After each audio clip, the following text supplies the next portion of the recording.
Webinar pada malam hari ini dan siang hari ini waktu Roma. Terima kasih banyak telah meluangkan waktunya untuk bergabung dengan kami. Adalah bentuk yang pertama kami adalah bentuk dari persaudaraan kita semua.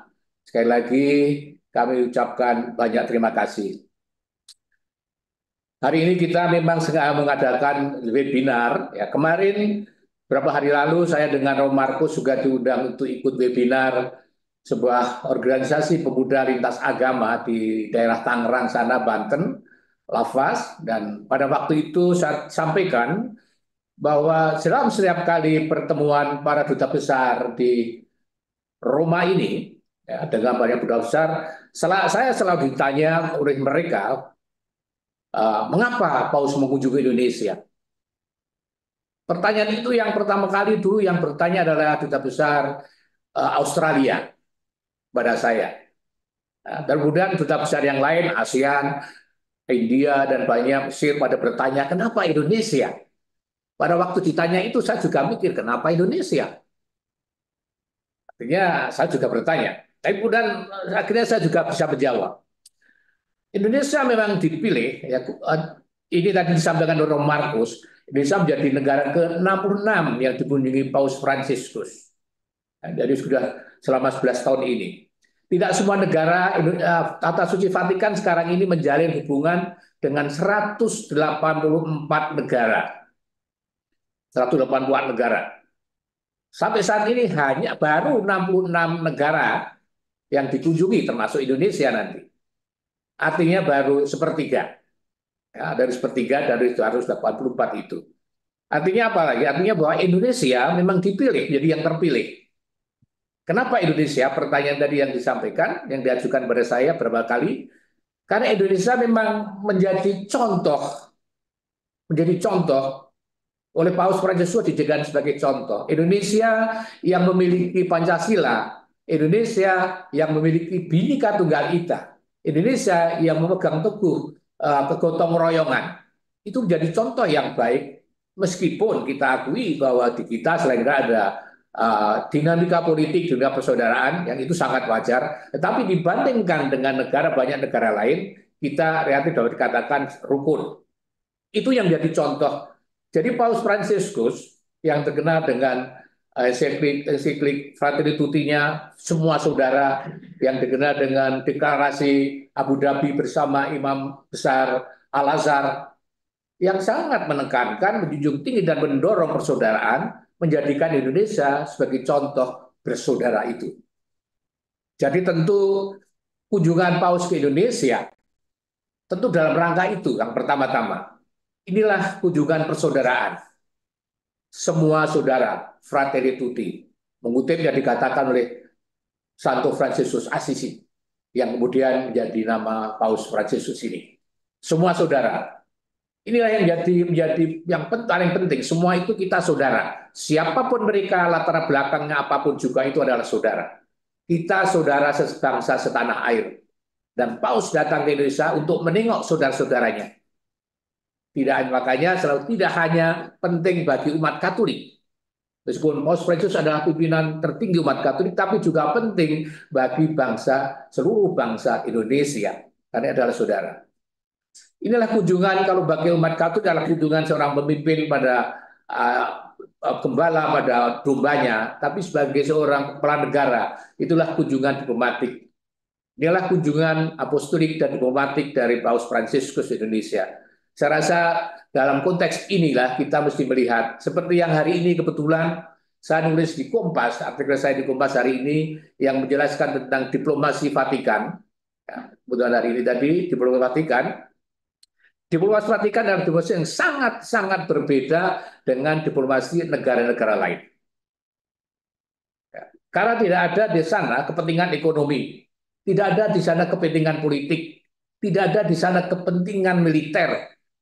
Yang ada adalah kepentingan kemanusiaan, yang adalah kepentingan moralitas.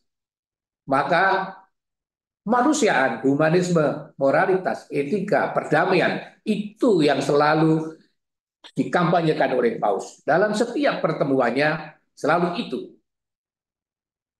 Dan tentang tadi saya sampaikan tentang Pancasila, dan Bhinneka Tunggal Ika itu sudah disampaikan kepada Paus ketika saya pertama kali bertemu pada tanggal 8 Desember 2023. Paus juga mengatakan sangat kagum dan memuji Pancasila itu. Maka ketika saya sampaikan lagi undangan untuk datang ke Indonesia, saya mengulang undangan yang sudah disampaikan dua duta besar sebelumnya, Pak Gus Riono dan Pak Amri. Paus langsung mengatakan, saya akan datang ke negerimu.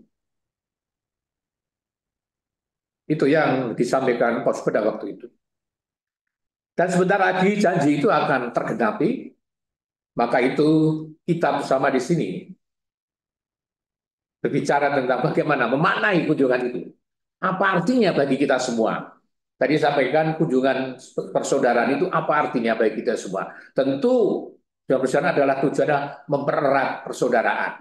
Kalau nanti di sana juga ada dialog antar agama, juga untuk mempererat persaudaraan antar agama.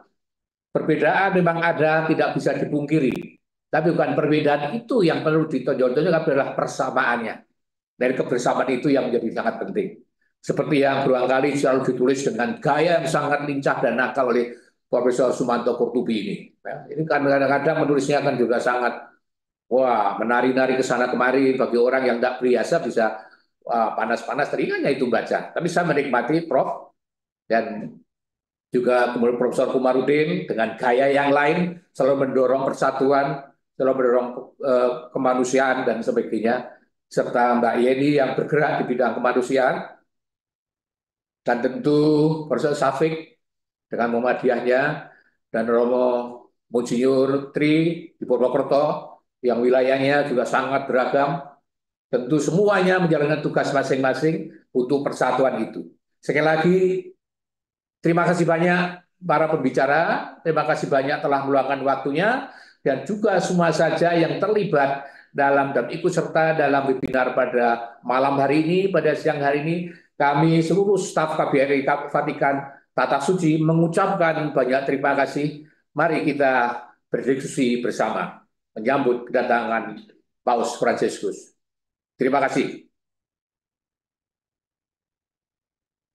Terima kasih Pak Dubes Trias untuk sambutannya yang bagus, yang sudah menempatkan tujuan dan makna kunjungan Paus ini dalam kerangka apostolik dan diplomatik, dan sekaligus menggarisbawahi sebuah pesan yang sangat bagus.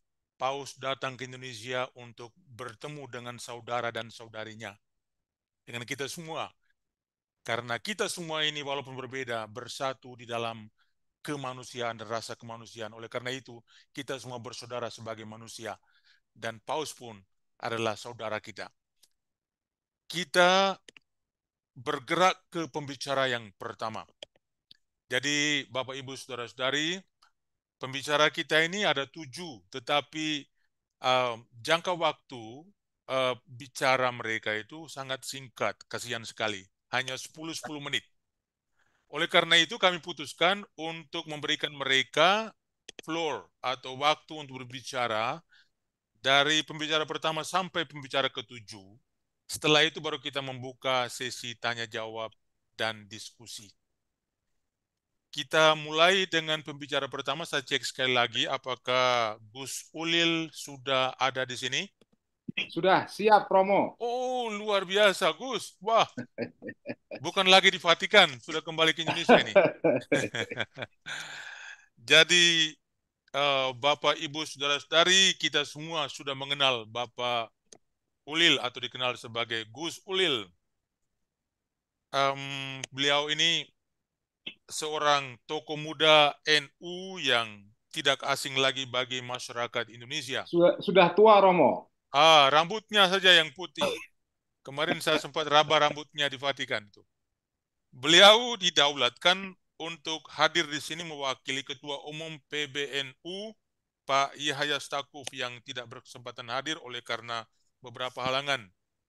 Kita ucapkan selamat datang untuk Gus Ulil Absar Abdallah yang sudah menerima undangan dan bersedia hadir di sini sebagai narasumber Nahdlatul Ulama. Gus Ulil lahir pada tahun 1967, lebih tua 1 tahun dari saya ya, kita hampir sebaya.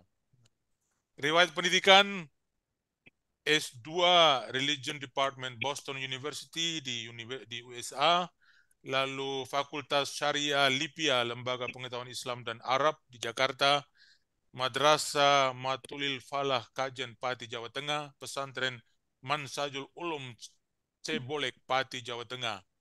Lalu riwayat pekerjaan kalau saya ringkas, Ketua PBNU periode kepengurusan 22-27, Ketua Indonesian Conference on Religion and Peace Jakarta sejak 2022, dan dosen Universitas Nahdlatul Ulama Indonesia,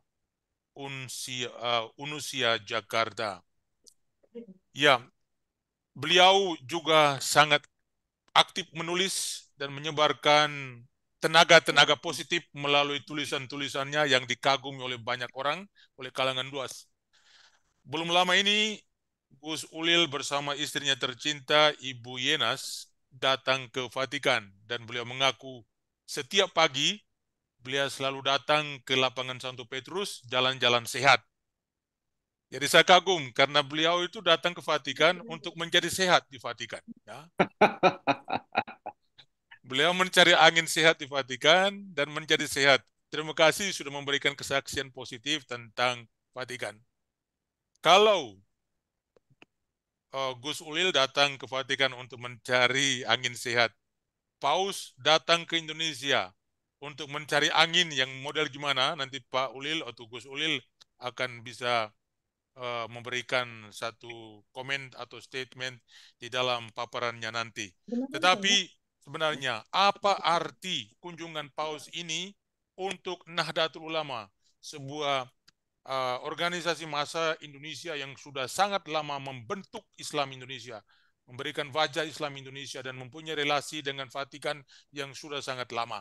Apa makna sebenarnya ini untuk Nahdlatul Ulama dalam kaitannya dengan kehidupan kita bersama Indonesia yang rukun dan damai ke depannya? Silakan, Gus. 10 menit waktu. Terima kasih Romo Markus. Selamat malam, salam sejahtera untuk kita semua. Assalamualaikum warahmatullahi wabarakatuh.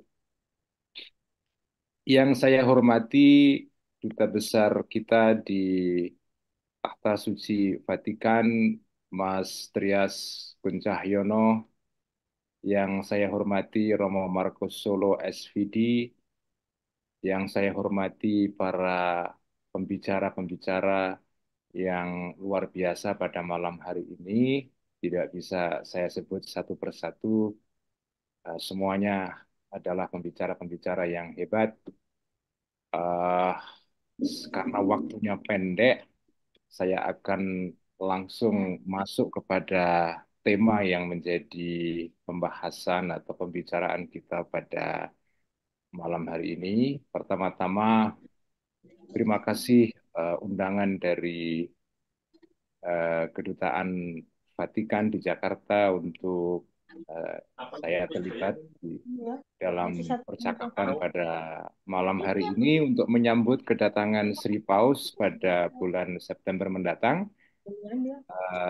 Saya ingin menyampaikan dahulu salam dari Ketua Umum PBNU Kiai Haji Yahya Khodel Stakuf atau Gus Yahya kepada semua pembicara yang ada pada malam hari ini. PBNU dan juga warga NU secara keseluruhan ya, kita tentu menyambut dengan gembira kunjungan atau rencana kunjungan Paus Fransiskus ke negara kita tercinta pada bulan September mendatang. Kunjungan Sri Paus ini kunjungan yang bagi saya sangat bersejarah karena terjadi kira-kira 2 bulan setelah kunjungan Grand Sheikh Al-Azhar, Dr. Ahmad Al-Tayyib yang juga baru saja mengunjungi Indonesia beberapa waktu yang lalu.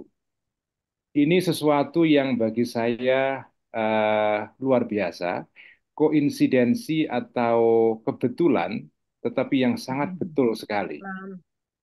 Kunjungan Grand Sheikh dan kunjungan Sri Paus terjadi dalam waktu yang hampir bersamaan.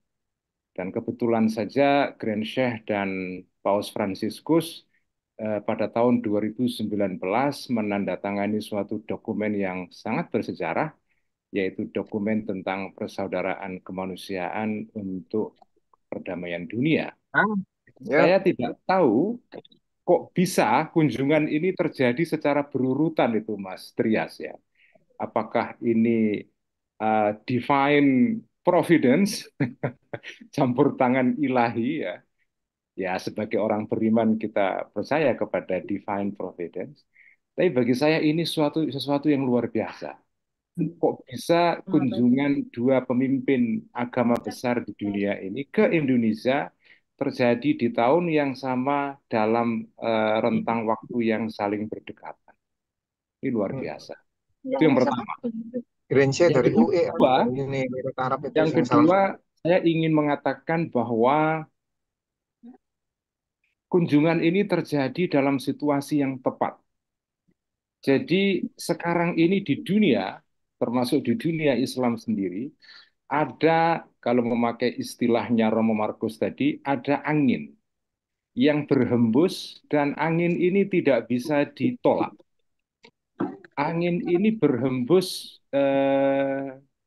luar biasa, mengenai semua kalangan, mengenai semua golongan dan agama. Angin ini saya sebut sebagai angin dialog antar agama. Atau kalau dalam bahasa Arab ya disebut dengan angin khiwarul adyan. Angin ini tidak datang ujuk-ujuk atau tiba-tiba. Dulunya gagasan tentang dialog antar agama atau khiwarul adyan itu bukan gagasan yang bisa diterima oleh semua pihak di dalam semua agama. Jadi kita tidak boleh menganggap gagasan tentang dialog antar agama itu taken for granted, seolah-olah sudah selesai. Dulu pada tahun 70-an akhir itu, Gus Dur itu pernah mengalami masalah yang serius karena mendatangi undangan ceramah di sebuah seminari di Malang. Itu dipersoalkan oleh para kiai-kiai. Kenapa Gus Dur kok mau mendatangi ceramah di institusi Kristen? Itu akhir tahun 70-an. Nah, kalau kita mau kilas balik seperti itu, kita akan sadar bahwa ternyata gagasan tentang dialog antar agama itu bukan sesuatu yang ujuk-ujuk tiba. Prosesnya panjang, perjuangannya panjang. Intinya sekarang semua orang sudah bisa menerima gagasan tentang khiwarul adyan, dan karena itu kunjungan Kiai Syekh kemarin ke Jakarta disambut oleh PBNU antara lain dan juga oleh Muhammadiyah. PBNU menyelenggarakan pesta besar yang di situ mengundang tokoh-tokoh antaragama. Kacamata Bapak mana sih, Benar? Ya. Jadi angin dialog antar agama ini sudah berhembus ke semua agama. Tentu saja kita harus menyebut kontribusi penting Gereja Vatikan melalui Konsili Vatikan II. Pada tahun 60-an awal, Konsili Vatikan II memulai suatu wacana baru yang kemudian mempengaruhi agama-agama yang lain. Kami sendiri sebagai eh, aktivis NU dalam bidang interfaith, saya belajar banyak dari Nostra Aetate, salah satu dokumen penting di dalam Konsili Vatikan II. Jadi kunjungan Paus ke Indonesia yang terjadi setelah kunjungan Grand Sheikh, bagi saya ini menandai betapa pentingnya dialog antar umat agama, antar agama, sehingga kita bisa menciptakan kehidupan yang dialogis, harmonis, dan toleran di masa-masa mendatang. Itu yang bisa saya sampaikan, Romo Markus. Selamat datang kepada Sri Paus ke Indonesia.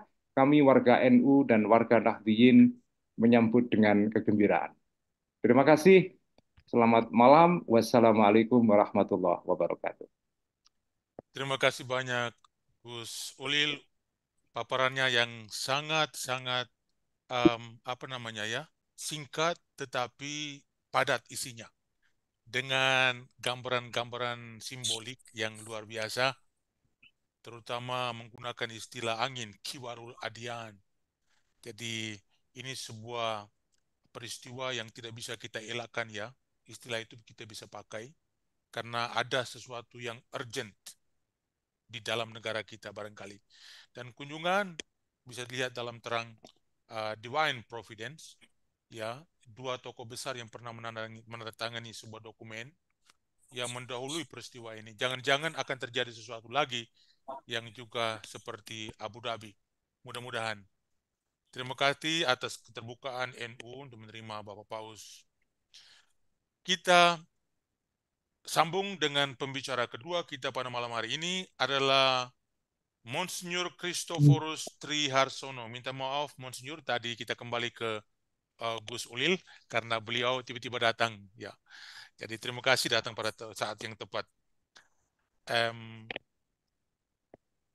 Kita semua sudah mengenal Uskup Christophorus Triharsono, Uskup Keuskupan Purwokerto, yang hadir di sini mewakili Gereja Katolik Indonesia dan dalam kapasitas beliau sebagai Ketua Hubungan Antar Agama dan Kepercayaan atau HAK, Komisi HAK dari Konferensi Wali Gereja Indonesia. Kita lihat kembali sedikit riwayat pendidikan beliau. Belajar filsafat dan teologi di Universitas Parahyangan, Bandung. Kemudian studi bahasa Arab klasik dan Islamologi selama 4 tahun di Mesir, Roma, dan Prancis. Wah, ahlan. Saya juga kebetulan melakukan perjalanan yang sama, hanya bedanya beliau ke Prancis, saya kemudian terdampar di Vatikan. Tapi ya bisa ya, nahnu natakalam luka Arabia aidan. Masal khair akhi.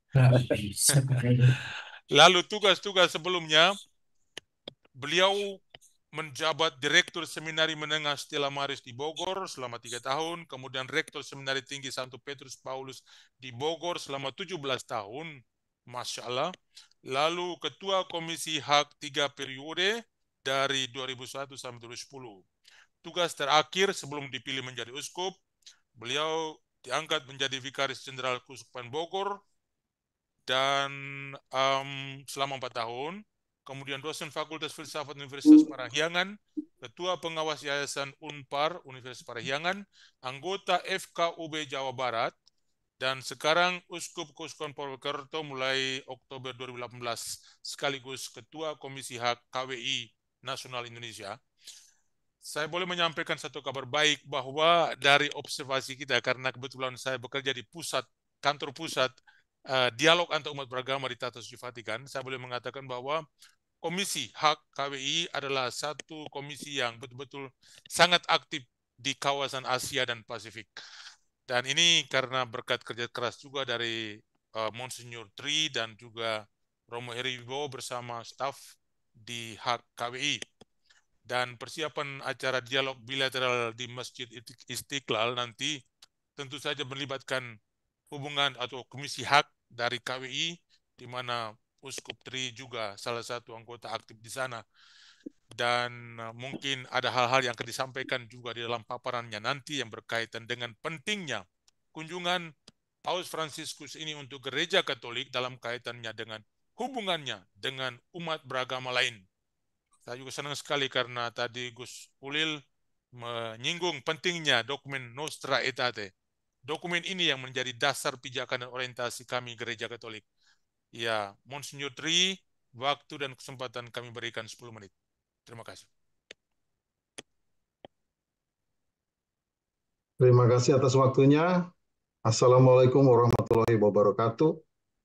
Waalaikumsalam. Salam, Om Swastiastu, Namo Buddhaya, salam kebajikan, dan salam sejahtera bagi kita semua.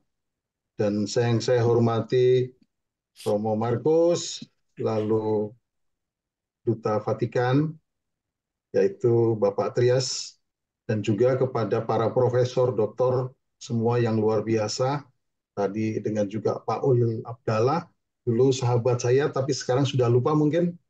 Masih ingat Romo? Masih ingat. Baik, terima kasih sekali dan luar biasa. Baik, sebelumnya saya sebetulnya pengen menyampaikan sungguh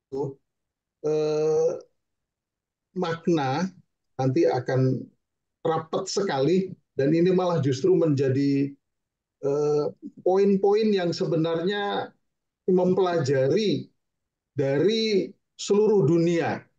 Mengapa Indonesia dan seterusnya. Nomor satu, alasan dan tujuan kunjungan Paus ke Indonesia Bapak Suci ke Indonesia itu sebenarnya juga ada hubungannya dengan menjawab undangan pemerintah Indonesia. Jadi bukan nomor satu pertama-tama ketika ingin, tetapi sambutan yang pertama juga akan menjawab undangan. Nah, sekarang menjadi pertanyaan bagi kita, bagus sekali, mengapa Indonesia mengundang dengan terbuka Bapak Paus? Nah, ini akan nyambung soal bagaimana luar biasanya Indonesia. Lalu saya ingin menyampaikan juga yang disebut dengan tujuannya hanya satu dan universal dan umum dan utuh. Jadi untuk kita semua, pertama untuk orang Indonesia dan dunia, ini akan melihat. Tadi disampaikan Romo Markus sangat tepat sekali, ternyata ada banyak uskup di Asia dan juga di Australia, itu pengen ikut bergabung. Ini ngurangi jatah-jatah uskup-uskup kita ini. Ada pengen bergabung, pengen bertemu di Indonesia juga. Mungkin pengen belajar sekian banyak hal. Jadi kunjungan Paus jelas tidak ada niat lain seperti kunjungan kemarin Imam Besar Ahmad Tayyib itu juga sama saya kira karena orang-orang yang sudah diberkati, yang sangat masuk dan menerima sebetulnya kehendak dari Tuhan sendiri. Jadi tidak ada niat lain, tidak mewartakan agama. Kalau di Islam tidak akan syiar atau sesuatu dan sebagainya. Tidak juga disambi atau sekalian untuk sekali berbicara soal invest, untung rugi secara ekonomi, kekuatan kedua negara, maupun juga soal politis tertentu. Namun satu tujuan adalah kemanusiaan, perdamaian, dan sekali lagi tadi persaudaraan. Itu yang perlu kita garis bawahi bersama. Lalu juga tujuannya adalah ketika pemerintah, Gereja Katolik, lalu di sana juga ada dialog di Masjid Istiqlal nanti, dialog kemanusiaan dan dialog kehidupan, serta dialog perdamaian yang menghasilkan. Jadi nanti dialog ini tidak akan menjadi hal kayak Abu Dhabi yang baru, tapi ini kelanjutan. Jadi Abu Dhabi yang sudah berjalan, itu sudah kita hidupi. Jadi kita sangat optimis, sudah berjalan, sudah dihidupi. Nah sekarang realitanya ketika Paus menghadiri Indonesia. Ini luar biasa. Jadi dialog kehidupan di sana akan terjadi. Ini sejarah akan membuktikan yang sudah berkali-kali sebenarnya dialog perdamaian dan keadilan dan kesetaraan derajat manusia dan demokrasi akan sungguh terjadi sebenarnya. Jadi sejarah telah membuktikan berkali-kali kalau demokrasi dilanggar, maka di sanalah terletak masalah besar kemanusiaan, masalah besar keadilan, kedamaian akan terusik, terganggu, dan rusak. Lalu pesan dalam Nostra Aetate, saya kira ini juga menjadi pesan kita bersama. Dialog adalah penerimaan realita perbedaan. Penerimaan realita perbedaan. Jadi bukan mencari suatu kesamaan-kesamaan, itu tidak terlalu mendesak perlu, dan juga tidak mempertentangkan perbedaan. Jadi di sini menerima realita perbedaan yang ada. Dan Tuhan menghendaki, ditambah lagi, serta ini sebuah keniscayaan atau kepastian. Karena kita semua ciptaan yang sangat dicintai dengan harkat, martabat, derajat yang setara, dan Tuhan yang satu dan sama yang esa, yang kita akui. Nah, ini yang menjadi sebenarnya memperkuat keyakinan, keimanan semua yang beragama itu. Jadi kunjungan Bapak Paus Fransiskus ingin juga sebenarnya menyapa, memberi salam hormat dan kasih kepada nomor satu, pemerintah yang mengizinkan, bahkan mengundang dan memberikan banyak hal sehingga terjadi perjumpaan kasih ini menjadi terlaksana. Ini merupakan teladan dialog pemimpin kepada bangsanya. Ambil contoh, Indonesia itu mayoritas Islam luar biasa, tetapi tidak sama dengan Islam yang ada di Middle East. Ini suatu ciri khas yang luar biasa, yang benar-benar Islam di Indonesia saya merasa terberkati. Sehingga Indonesia, negara Indonesia paling pantas, paling siap, paling terbuka menerima Paus Fransiskus datang ke Indonesia. Itu jangan dilupakan. Jadi sampai kalau ada pertanyaan, entah uskup atau siapa, kok kenapa di Indonesia? Apakah itu orang satu-satunya yang tidak tahu tentang Indonesia? Harusnya sudah sekian lama dan tahu dan betul-betul menjadi contoh teladan. Jadi saya hanya menyampaikan pemerintah mendukung itu, pemerintah sungguh-sungguh juga membawa bangsanya untuk sekali lagi mengarah kepada kesatuan, kebersamaan, kedamaian, dan sebagainya itu. Lalu yang kedua, Paus juga ingin menyapa, memberi hormat dan kasih kepada kaum muslimin muslimat di Indonesia yang sangat luar biasa, terbesar di dunia, tapi benar-benar juga welcome untuk perjumpaan, untuk hiwar, dialog, untuk yang sangat baik ini. Hanya di Indonesia. Saya kira yang menjadi nomor satu di bumi ini menjadi percontohan dialog yang sangat luar biasa. Walaupun ada hal-hal kecil, saya kira sangat wajar. Tapi kembali lagi, hanya di Indonesia yang sebenarnya bisa mampu untuk perjumpaan ini. Lalu yang ketiga, jangan dilupakan bahwa yang ketiga adalah Paus ingin menyapa juga semua yang selain kita berjumpa dan tamu, bahwa tamunya adalah Paus, orang-orang Katolik disebutnya, tapi kembali lagi yang menjadi tuan rumahnya adalah Islam yang ada di Indonesia, tapi kita melupakan ada banyak kelompok agama lain yang ikut ambil bagian, walaupun tidak menjadi tamu dan tuan rumah, tetapi mereka ikut gabung bersama, nanti kecuali di Masjid Istiqlal itu. Yang saya kira ini perjumpaan semua agama, ini perjumpaan dialog bukan hanya Islam dan Katolik, tapi lebih kepada seluruh agama. Sehingga Paus juga benar-benar ikut ambil bagian untuk menyapa dan tidak menjadi tuan rumah dan tidak menjadi tamu, tetapi sungguh ikut bersukacita bersama dan menunjukkan persaudaraan ini adalah hak dan kewajiban umat beragama seluruhnya untuk berdialog. Yang keempat, baru saya pengen menyampaikan, sebenarnya Paus juga sangat bangga, maaf, saya bukan karena uskup, bukan karena gereja Katolik di Indonesia, tapi KWI 100 tahun, 1 abad di Indonesia, tetap berjalan bersama, berdoa, berjuang bersama untuk merealisasikan ajaran-ajaran gereja dengan baik, serta berusaha melaksanakan teladan-teladan dengan doa-doanya. Jadi saya sangat kagum juga dengan Katolik di Indonesia yang bisa berdialog dengan banyak agama, terutama juga dengan yang mayoritas adalah Islam.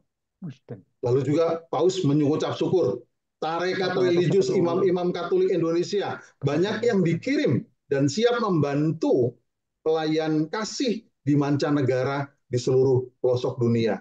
Termasuk saya sampaikan juga Romo Markus. Dia bekerja dan sungguh mengabdikan dan pelayanan juga di negara Eropa. Yang kelima, Paus mau menyapa sungguh seluruh umat masyarakat Indonesia dengan Pancasilanya tadi disampaikan.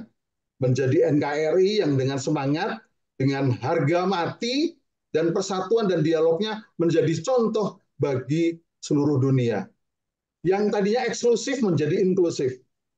Jadi para uskup tetangga kemarin juga menelpon terus, selalu ingin bergabung. Pesta pertemuan ini ditunggu oleh semua, bahkan dinanti-nantikan. Kunjungan Paus ini adalah tanda saling persaudaraan, penghormatan, dan penghargaan bagi satu dengan yang lain.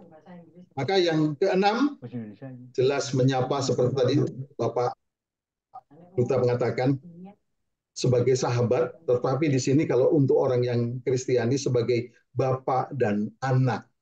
Jadi menyapa juga orang-orang yang beriman Katolik, jadi teladan imannya, teladan ajarannya, dan teladan tindakannya yang mempersatukan, yang baik ini hendaknya diikuti dan dijalankan, tidak hanya kagum dengan ensikliknya, tidak kagum dengan dokumen-dokumennya, dengan ajaran, tapi juga ikut menjalankan apa yang ditugaskan, apa yang disebut dengan eh, disampaikan oleh Paus itu. Jadi seperti bapak dan anak memerintahkan untuk menjalankan itu. Jadi saya atas nama Gereja Katolik atau disebut juga dengan kedatangan Paus ini, pertama-tama syukur kepada Tuhan atas segalanya yang dengan restunya benar-benar akan terjadi pertemuan ini. Dan terima kasih kepada Bapak Suci terutama sudah umur sekian dengan kesehatan sebenarnya juga, tapi betul-betul nomor satu ke arah Indonesia, 6 hari lebih banyak dari yang lain, dan luar biasa sangat tertarik dengan Indonesia karena dialognya itu. Lalu kepada KWI, Umat Katolik Indonesia, kepada Presiden, kepada Kemenlu, Kemenak, pemerintahan, dan juga duta-duta besar yang dan seluruh perangkatnya. Sehingga betul-betul ini ada pertemuan bukan hanya kehendak Paus, tapi memang sambutannya dari bangsa ini. Lalu tidak lupa juga kepada masyarakat dan bangsa Indonesia seluruhnya, serta KBRI dalam persiapan penyambutan Paus Fransiskus saat ini. Dan pada harinya hanya, serta kelanjutan yang terus-menerus. Tidak akan pernah berhenti, sekali lagi perjuangan ini, dan tidak selesai dengan hal-hal yang baik, pertemuan, tetapi selalu dilanjutkan selama kita masih hidup, untuk sekali lagi beriman kepada Tuhan dengan persaudaraan, perdamaian, dan keadilan. Salve, Tuhan memberkati. Terima kasih banyak Monsignor Tri untuk sambutan dan untuk presentasinya yang sangat menginspirasi ya. Jadi 6 poin ini akan kita ingat terus. Tapi bagus bahwa atas nama Gereja Katolik yang sebagai partner, salah satu partner utama dalam menerima kunjungan Paus ini, sekaligus mengapresiasi dan mengucapkan terima kasih kepada berbagai pihak, terutama kepada pemerintah, negara Indonesia, dan juga kepada sahabat, putra atau saudara-saudari kita umat Islam sebagai komunitas agama terbesar di Indonesia, dan juga tentu saja sebagai ini tipikal Asia ya, kita tidak bisa meninggalkan yang lain. Jadi semuanya selalu inklusif. Kita selalu dalam konteks multilateral, tidak pernah hanya bilateral. Jadi teman-teman dari agama lain yang sempat hadir di dalam forum ini, tetapi sayangnya tidak bisa menjadi pembicara karena keterbatasan waktu, bisa terlibat di dalam sesi diskusi tanya jawab sebentar. Dan kita sekarang beralih kepada pembicara yang berikut. Dari Gereja Katolik, kita beralih kepada seorang tokoh intelektual Muslim Indonesia yang sudah dikenal oleh publik.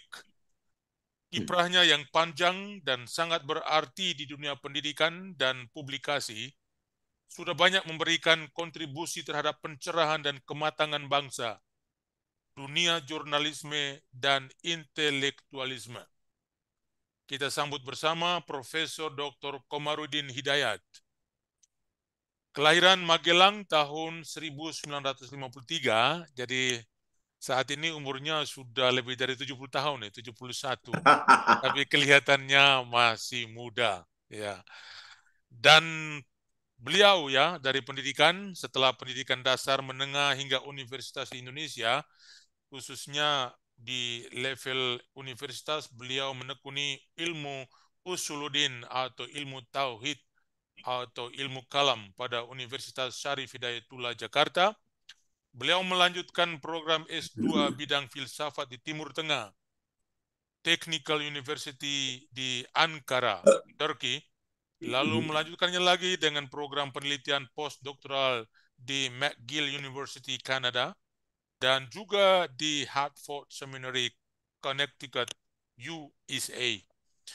Profesor Komarudin dalam karirnya bergerak selalu di pucuk pimpinan, institusional di bagian pendidikan dan juga perbankan syariah. Beliau pernah 2 kali menjabat sebagai rektor UIN Syarif Hidayatullah dan kemudian mendirikan sendiri Universitas Islam Internasional Indonesia UIII, sekaligus menjadi rektornya dan direktur Center for Interfaith Engagement Universitas Islam Internasional Indonesia sejak 2023 sampai sekarang. Profesor kata orang, semakin tinggi posisinya, pandangan mata semakin luas dan cerah. Jadi kami sangat yakin bahwa Profesor punya pandangan saat ini pun, walaupun sudah 70 tahun, semakin cerah dan semakin kuat. Sebagai pengamat dan pemikir senior Muslim, bagaimana Profesor memberikan arti kunjungan Paus ini untuk bangsa dan agama-agama di Indonesia, supaya ke depannya menjadi lebih rukun, lebih damai, dan tidak diganggu gugat oleh siapapun. Profesor, kami berikan kesempatan 10 menit. Terima kasih. Suara saya jelas, Romo? Jelas sekali, Pak. Jelas sekali. Oke, terima kasih. Selamat malam pada kawan-kawan semuanya. Baiklah, pertama saya sampaikan apresiasi ya, salut kepada Duta Besar Indonesia di Vatikan, baik Mas Trias maupun sebelumnya, yang telah menjembatani, mengenalkan Indonesia kepada dunia luar lewat Vatikan, dan tentu Vatikan menjadi semacam amplifier yang resonansinya akan besar ketika menyuarakan tentang Indonesia. Nah, kedua, kunjungan Sri Paus ini bagi saya ini juga memberikan satu amplifier dan mengangkat tentang citra posisi Indonesia dalam konteks kemanusiaan dan hubungan antaragama, karena kunjungan Sri Paus dan posisi Sri Paus yang memang bicaranya hampir seluruhnya tema-tema tentang kemanusiaan, kedamaian, spiritualitas. Dengan demikian suaranya akan jernih didengar oleh dunia tanpa perlu interpretasi bahwa ini kemanusiaan dan kedamaian. Oleh karena itu, sebagai warga Indonesia dan juga umat Islam, saya merasa terima kasih. Semoga kehadirannya ini akan mengangkat Indonesia dan lebih memperkenalkan Indonesia di saat kadang-kadang terdengar Islamofobia di Eropa, di Amerika, tapi dengan adanya hubungan yang bagus antara Vatikan dan Indonesia dan juga duta-duta besar di sana, ini sangat positif sebagai counter kecenderungan hal yang agak negatif terhadap hubungan antara agama. Yang kedua saya sampaikan adalah bahwa saya yakin berkat hubungan yang baik antara Vatikan dan Indonesia, ini memberikan pemahaman yang baru dan segar dan otentik bahwa ternyata hubungan antar agama itu rukun dan damai dan konstruktif yang sudah berlanjut lama di Indonesia, hanya kurang banyak dikenal oleh dunia.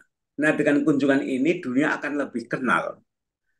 Saya percaya ya bahwa kawan-kawan Katolik Indonesia itu jauh lebih paham tentang Islam, sehingga istilah Islamofobia itu tidak berlaku buat sahabat-sahabat kami, Katolik, Kristen, agama apapun, Hindu, Buddha di Indonesia. Jadi kalau di Barat itu mereka sering salah paham tentang Islam, prejudis, maka kawan-kawan Katolik, Kristen, dan lain-lain di Indonesia itu lebih paham. Dan dengan kunjungan ini dilanjutkan kerjasama yang telah ada antara Indonesia dan Vatikan, ini memberikan satu warna lain, wajah lain tentang ini loh hubungan antar agama, dan ini otentik terjadi di Indonesia. Oleh karena itu saya berharap bahwa kunjungan ini juga merupakan agenda berkelanjutan, menjadi agenda berkelanjutan, karena akan memberikan kontribusi Asia Tenggara, Indonesia, dan terima kasih kepada Vatikan yang telah sudi dan besar hati untuk mengenalkan Indonesia pada dunia. Saya yakin dampaknya, resonansinya akan besar dengan kunjungan ini. Lebih-lebih andekan Grand Sheikh Al-Azhar dan Paus itu bareng ke sini, semoga tahun-tahun depan itu bisa didesain datang bareng, itu dampaknya akan luar biasa pada dunia, bahwa suara pesan perdamaian itu datang dari Indonesia, bukan saja di Timur Tengah. Ini dampaknya akan besar sekali. Nah, kemudian saya juga sekali lagi terima kasih dan berharap tukar menukar sarjana, profesor, dan peneliti antara Vatikan dan Indonesia ini dilanjutkan terus, karena ini akan memberikan satu hubungan yang langsung, ya, direct connection intellectually, culturally. Kalau selama ini orang ke Timur Tengah khusus belajar agama, tapi sekarang ada satu kiblat baru lagi, kawan-kawan Indonesia belajar Islam dan lintas agama itu ke Barat. Nah, ditambah lagi kalau ini diperkaya dengan ke Vatikan, maka agama itu telah menjadi bagian dari agenda kemanusiaan. Kita tidak bisa mengingkari bahwa hubungan antar pemeluk agama, dialog antar kitab suci, dialog pemikiran, mau tidak mau ini harus dilakukan. Dan kalau kita tidak aktif secara sadar melakukan ini, hubungan antar penduduk,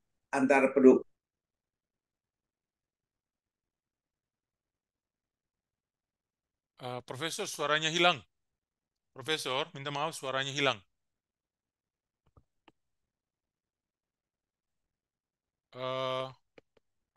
Profesor Komarudin, suaranya hilang. Suaranya hilang. Ya. Ada gangguan audio itu. Sayang ya. Mudah-mudahan bisa kembali lagi. meningkatkan, Oh ya, oke. melaksanakan hubungan yang begitu intens dan produktif ini. Terima kasih Romo Mas. Selamat malam kawan-kawan semuanya. Terima kasih Profesor. Tadi ada sekitar 20 detik suaranya hilang atau 10 detik. Tetapi saya yakin kami sudah tangkap yang fundamental, pesan-pesan yang ingin disampaikan kepada kami. Jadi indah sekali simbol yang digunakan amplifier itu kan di dalam dunia sound system. Fungsi amplifier itu kan menaikkan dan menurunkan, menjernihkan dan tidak menjernihkan. Dalam hal ini adalah memberikan suara yang terbaik, ya, yang keluar. Dan inilah yang kita harapkan dari kunjungan ini. Semoga gemanya itu tidak hanya keluar, tetapi juga untuk kita sendiri. Profesor, informasi kecil tentang edukasi perdamaian ini. Ya, kita dari Gereja Katolik itu juga punya kemungkinan itu memberikan kesempatan belajar kepada orang-orang yang non-Katolik untuk studi atau belajar agama Katolik supaya lebih paham. Di kantor saya ini di Vatikan ada satu yayasan namanya Yayasan Nostra Aetate. Dan itu kita memberikan kemungkinan studi agama Katolik kepada orang-orang yang bukan Katolik. Dari Indonesia sudah lumayan banyak kalau dibandingkan dengan negara-negara lain. Jadi terus saja ada alumnus dari sini yang kemudian dengan caranya membantu edukasi perdamaian di Indonesia. Ya, kita berharap supaya ini terjadi di setiap agama ya, supaya kita saling mengenal lebih baik. Dikenal maka disayang. Love comes from knowledge. Jadi itulah prinsip kita yang kita pakai. Nah, terima kasih Profesor atas semua yang disampaikan. Sangat bermanfaat. By the way, peserta webinar ini sudah hampir mencapai 500 orang. Lagi sekitar 40-an sudah mencapai angka 500. Jadi ini banyak sekali. Dan di samping itu juga ada live transmission, ada live tayang di channel Hidup TV Indonesia.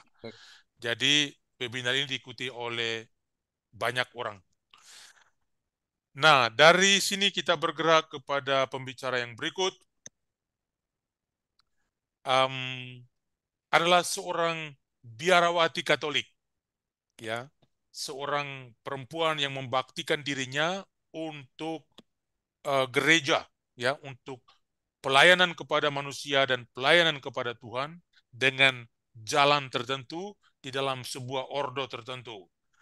Beliau anggota Misionaris Klaris, seorang intelektual muda, kelahiran Surabaya 1967, jadi masih muda sekali, dan penampilannya selalu sangat energik. Ya. Baru saja menyelesaikan studi doktoral di bidang canon law atau hukum kanonik Gereja Katolik di Universitas Kepausan Antonianum, Roma. Riwayat penugasan beliau, pernah menjadi provinsial kongregasi misionaris Klaris di Indonesia, kemudian anggota Dewan Penasihat Umum Kongregasi Misionaris Klaris di Roma, Italia, dan sekaligus menjadi penasihat hukum Kongregasi Misionaris Klaris. Suster Dr. Veronica Endah Wulandari, seorang biarawati, sosok perempuan muda Katolik yang berkiprah secara internasional, kelahiran Surabaya seperti dikatakan, dan hidup dengan pengalaman-pengalaman sebelumnya sebagai orang Katolik di antara umat beragama lain, lalu mendalami pribadi Paus Fransiskus, melihatnya dari dekat di Roma.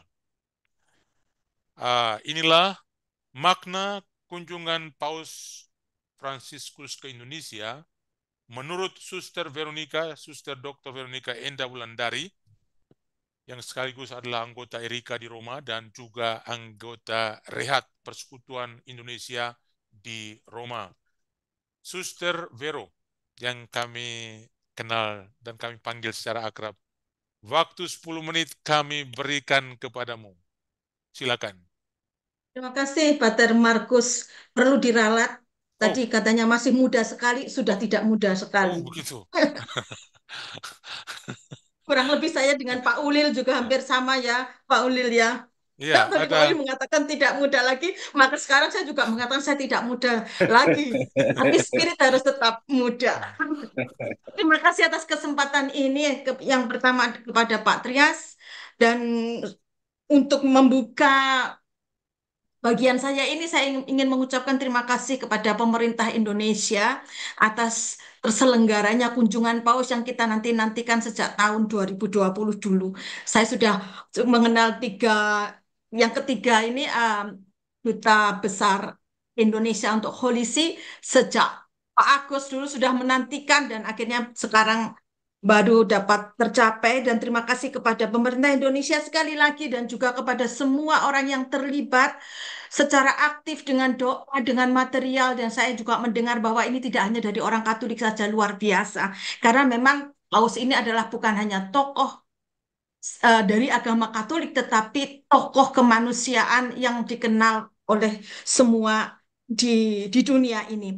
Tadi kalau dikatakan, ditanya saya sebelumnya oleh Pater Markus juga maknanya kunjungan Paus itu apa sih? Kalau saya, sama seperti yang dikatakan pembicara-pembicara sebelumnya, sebagai kepala negara, karena memang betul-betul Paus ini kepala negara dari Holy See, dari Tahta Suci atau dari Santa Sede.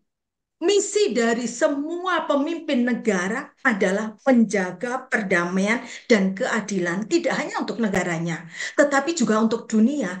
Karena perdamaian dan keadilan dunia ini saling gandeng renteng kalau orang Jawa. Karena saya orang Surabaya, kadangkala meskipun sudah lama meninggalkan Indonesia, Surabayaannya ini tidak bisa hilang. Mungkin dengan Mbak Jenny yang juga sama-sama orang Jawa Timur ini sulit untuk menghilangkan intonasi Jawa Timurnya. Arek Surabaya. Arek Surabaya, betul-betul Pak Ulil. Jadi dengan misi ini perdamaian dan keadilan, tetapi yang menjadi suatu konotasi yang spesial dari Paus ini, dia tidak punya senjata, dia tidak punya uang, bukan seperti kepala negara yang lainnya, dan karena itu bukan untuk motif itu, tetapi dia memakai satu senjata yang tidak perlu dibeli, hanya perlu suatu kehendak baik, yaitu dialog. Nah, untuk mencapai dialog ini tentunya tidak mudah dan itu Paus tahu. Karena itu, kunjungan Paus ini sebetulnya Paus itu mau menunjukkan kepada dunia. Ini loh, dialog seperti ini loh yang harusnya kita teladani, yang harusnya kita contoh. Seakan-akan Paus itu mau belajar di Indonesia. Mohon maaf kalau saya memakai ekspresi seperti itu. Karena Paus kita melihat bahwa ada koherensi antara pesan-pesannya dan juga kepribadiannya. Tadi Pak Pater Markus tanya bagaimana kesan Suster Vero ketika bertemu dengan Paus. Nanti saya letakkan bagian belakang. Nah, senjata dialog ini. Kadangkala dialog ini tidak semua orang itu bisa berani untuk miwiti atau memulai.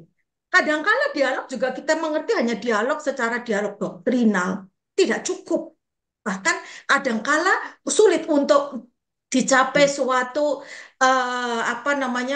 finalitas yang memuaskan bagi semua. Tetapi kita memiliki suatu dialog yang boleh saya katakan sebagai dialog kehidupan atau dialog cinta kasih. Betapa banyak saya masih ingat di sini ketika ada masalah gesekan-gesekan yang terdengar di dunia internasional, ketika itu saya masih menjadi student. Jadi di parokimu ya? Iya, terjadi di paroki saya. Saya melihat dari video yang ikut menangis, ikut menolong, itu semua orang. Itulah Indonesia. Kami itu satu. Kami itu satu. Kami sebagai orang Indonesia, lahir di Indonesia, itu tidak bisa tidak. Saya harus bertemu dengan orang yang berbeda dari saya. Saya sendiri juga begitu di dalam keluarga saya sendiri, kami itu Katolik dan Muslim. Saya berjalan di mall bersama ipar saya, adik saya yang berjilbab, orang pada melihat. Terus saya hanya senyum saja. Ketika beli sesuatu, suster apanya Mbak itu? Adik saya. Oh, adiknya suster. Iya, adik saya. Jadi itu dialog kehidupan ini adalah sesuatu yang sangat efisien untuk menciptakan perdamaian dan keadilan. Dan kalau mau melihat gampangannya, melihatlah di Indonesia.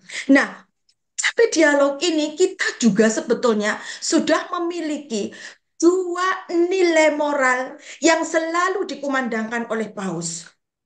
Dan juga sudah dikatakan oleh pembicara sebelumnya, yaitu tentang fraternity atau persaudaraan, dan compassion. Luar biasa, persaudaraan dan bela rasa.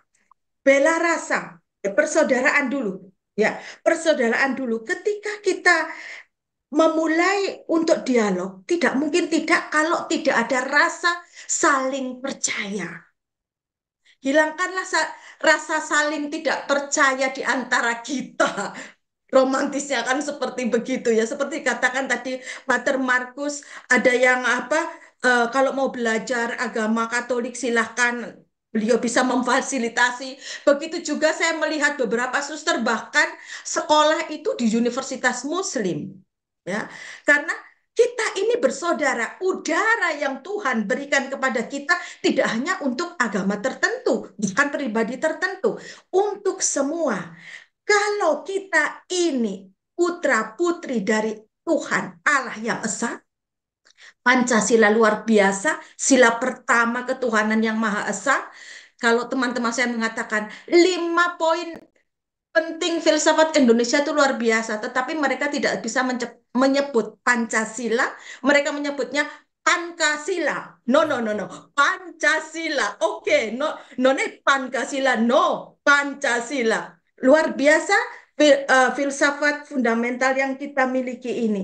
Kalau kita adalah anak dari Tuhan yang Esa, yang sama, tidak ada dalam kamus negatif pikiran kita kalau kita tidak bersaudara. Persaudaraan ini adalah persaudaraan, bahkan dikatakan oleh Paus, persaudaraan universal. Berkat Tuhan dan juga penyelenggaraan ilahi, divine providence katanya Pak Ulil tadi, Indonesia tetap mempertahankan persaudaraan semesta, persaudaraan universal yang sebetulnya sudah digarisbawahi juga oleh Nostra Aetate, oleh Dignitatis Humanae, yang Pak Ulil dalam interviewnya dengan Pak Trias, ternyata Pak Ulil sungguh memahami ya Pak Ulil tentang dokumen Konsili Vatikan kedua, tentunya dengan narasumber yang lain. Saya juga percaya begitu adanya juga. Compassion, bela rasa, cum, cum patire dalam bahasa Latin kan, bersama-sama saya menderita karena saya bersaudara, penderitaanmu adalah penderitaanku, kebahagiaanmu adalah kebahagiaanku. Bagaimana mungkin aku bisa menyengsarakan saudariku kalau aku ini dilahirkan dari Allah yang sama? Ini sangat, kalau mau berkunjung ke Vatikan, di Vatikan itu ada Elemosinaria Apostolika yang di situ tiap hari itu ada orang yang punya giliran mendapatkan sesuatu berkat untuk bisa hidup.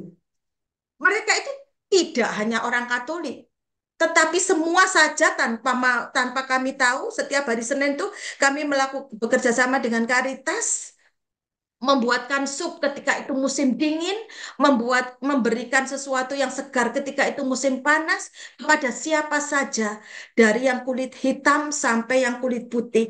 Karena kita ini memiliki keprihatinan, memiliki bela rasa yang sama. Mungkin tidak banyak yang ingin saya katakan, tetapi deklarasi saya ingin juga menyentuh tentang deklarasi Abu Dhabi yang diakui oleh kedua belah pihak, baik dari Imam Agung Al-Azhar maupun dari Paus, suatu dokumen yang luar biasa. Tetapi di sini saya yang luar biasa lagi tentang begini, jangan pakai kata minoritas. Karena kalau pakai kata minoritas, itu akan menimbulkan sekat-sekat. Dan aku akan merasa inferior. Aku akan merasa terisolir. Katakanlah itu memakai saudara atau saudariku. Dan juga dari Abu Dhabi sendiri, deklarasi Abu Dhabi mengatakan pentingnya pendidikan untuk menanamkan nilai-nilai humanis, karena semua ini titik beranjaknya itu bukan karena agamaku, tapi karena aku adalah manusia. Martabatku sebagai manusia, suatu martabat yang luar biasa, puncak ciptaan Allah yang tidak bisa diganggu gugat. Itu yang dikatakan oleh dokumen Konsili Vatikan kedua maupun yang juga yang diulang-ulang oleh Paus Yohanes kedua. Terakhir saya ingin mengatakan begini, Paus sebagai pemimpin negara di sini dia diterima, diistimewakan seperti pemimpin negara lainnya tentunya karena negara yang berdaulat Vatikan. Tetapi dalam konteks agama Katolik saya juga ingin menyampaikan ini mungkin agak keras ya, dalam arti gini, kami secara hukum katakanlah begitu, itu dilarang untuk proselitisme. Satu kali Paus ini marah sekali, ketemu satu ibu mengatakan, Paus, waktu itu belum Paus, masih menjadi Uskup Agung Argentina, saya membawa dua anak muda ini, dia mau menjadi Katolik, saya mempertobatkan dia. Begitu marahnya Paus. Tidak ada kata proselitisme di dalam agama Katolik. Karena ini berkaitan dengan nurani kita. Hati nurani kita yang hanya dimiliki oleh Tuhan dan aku. Tidak seorang pun, baik berkelompok maupun pribadi, memaksakan, mempengaruhi, bahkan kanon, karena saya kanonis maka sedikit harus menyinggung kitab hukum kanon, dikatakan siapapun yang meminta baptis tidak boleh dipaksakan. Harus lahir dari kemauan orang itu sendiri. Jadi kegiatan apostolik atau kegiatan misi itu tidak sama dengan proselitisme. Saya menawarkan nilai-nilai, saya juga banyak mendapatkan nilai-nilai baik dari Islam atau agama lainnya. Tetapi proselitisme tidak bisa dalam kamus ajaran Katolik. Masih ada 1 menit lagi, Pater Markus. Kalau tidak, saya tutup di sini. 1 menit boleh. 1 menit. 1 menit boleh. Tentang ini ketemunya dengan Paus, katanya. Saya bertemu dengan Paus tahun yang lalu ketika kami para kanonis perwakilan dari banyak negara di dunia ini hadir dalam suatu aggiornamento atau satu kursus, bertemu dengan orang ini, suatu aura yang tidak bisa diungkapkan dengan kata-kata. Saya gemetar, mau bicara apa, saya hanya mengatakan, berkati dan doakan Indonesia. Dan beliau ini senyum, sampai ada foto yang lain ketika saya meninggalkan beliau, beliau tetap memandang saya dengan senyum. Mungkin ketika itu beliau sudah tahu atau sudah punya planning bahwa akan ke Indonesia. Pribadi yang punya hubungan baik dengan Tuhan terpancar dari kepribadiannya, meskipun dia diam, karena aura menembus semua sekat. Dan kebaikan dari Tuhan adalah kebaikan yang tak bersekat pula. Terima kasih. Terima kasih Suster Vero dengan paparan yang sangat berapi-api dan sangat bermakna. Jadi kalimat penutup itu betul-betul berkesan ya. Auranya yang bisa menembus berbagai macam tembok ya. Walaupun beliau diam, tetapi dalam diam dia berbicara banyak. Jadi kita yakin beliau datang ke Indonesia, mungkin komunikasinya terbatas, tetapi pasti banyak orang akan juga terpukau dengan penampilan beliau, dari diamnya, dari senyumnya. Tolong nonaktifkan audio ya. Lalu terima kasih atas beberapa kesaksian yang diberikan. Nah itulah menggarisbawahi apa yang dikatakan oleh Uskup atau Monsinyur Tri tadi. Inilah Indonesia, kekhasan kita. Itulah yang membuat kita berbeda dari negara-negara lain, terutama relasi Kristen Muslim Indonesia memang beda dengan yang negara-negara lainnya. Oleh karena blood relationship, dari hubungan darah yang kita miliki, sehingga kita boleh menyaksikan keindahan ini yang sangat-sangat asli. Dan compassion beliau ya, bela rasa. Jadi Paus ini dia tidak hanya berbicara tapi melakukan hal-hal yang konkret. Kadang-kadang kita tidak paham, dan kami sebagai umat Katolik kadang-kadang bertanya diri dengan sangat-sangat sengit ya, mengapa beliau harus melakukan seperti ini? Misalnya, beliau harus tunduk dalam-dalam untuk mencium kaki orang ya. Dan itu bukan kaki orang Katolik, tetapi kaki orang siapa aja. Orang Islam, orang Protestan, Hindu, Buddha, pokoknya macam-macam lah. Dan beliau rela meninggalkan sesuatu yang tradisional sangat kental dengan kita, misalnya perayaan Kamis Putih ya. Di Vatikan beliau tinggalkan Vatikan dan pergi untuk mengunjungi pengungsi-pengungsi, makan bersama dengan mereka, membasuh kaki mereka. Dan itulah kesaksian beliau yang betul-betul di luar nalar kita dan sulit kita jelaskan. Tetapi inilah compassion, rasa persaudaraan yang beliau khotbahkan dan beliau lakukan. Dan kita semua menunggu beliau di Indonesia dengan senang hati untuk melihat siapa beliau sebenarnya, apa yang akan beliau sampaikan kepada kita. Nah, itulah soal minoritas juga satu hal yang sama dengan seperti yang dikatakan oleh Pak Komarudin tadi, soal Islamofobia ya. Di sini kita berbicara tentang Islamofobia. Di tempat B kita berbicara tentang Kristianofobia, Hindunofobia, Buddhistofobia. Pokoknya macam-macam lah manusia ini. Berbicara tentang minoritas di sini, sebentar lagi kita pindah ke negara B, kita jadi mayoritas. Lalu ke C kita jadi minoritas. Jadi kita ini berbeda-beda. Kita boleh bangga di satu tempat, tapi sebentar lagi di tempat lain kita mengalami nasib yang berbeda. Jadi paling aman adalah kita hidup sebagai manusia yang pendamai dan membawa kesejahteraan untuk semua orang tanpa sekat-sekat. Nah, sekarang kita beralih ke seorang pembicara yang sudah dikenal oleh banyak orang juga. Beliau hadir di sini karena beliau didaulatkan oleh pimpinan pusat Muhammadiyah, Profesor Dr. Syafiq Mugni. Beliau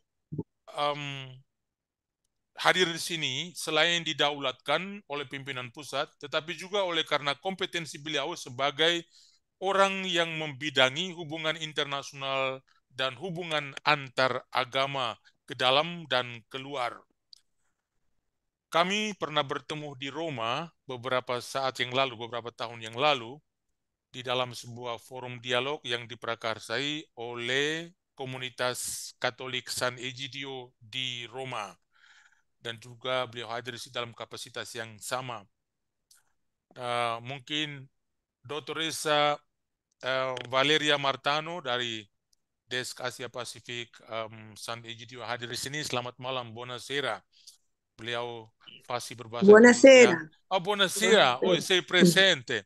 Ok, Sì, benvenuta, benvenuta allora. Qui conosci tutte le grazie, facce, terima tutte le kasih. persone che hai conosciuto. Ya, saya kenal semua teman saya. Sudah, Teman. bisa mengerti bahasa Indonesia?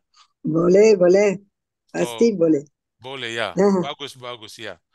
Insya Selamat datang. Allah ya. terima kasih Pak Markus atas organisasi kunjungan ini, Iya, juga webinar ini. untuk Sangat Duta sangat Besar. berharga bagi kita semua yang akan ke kunjungan Paus waktu awal September. Oh iya, benar Aku sekali. akan ke sana.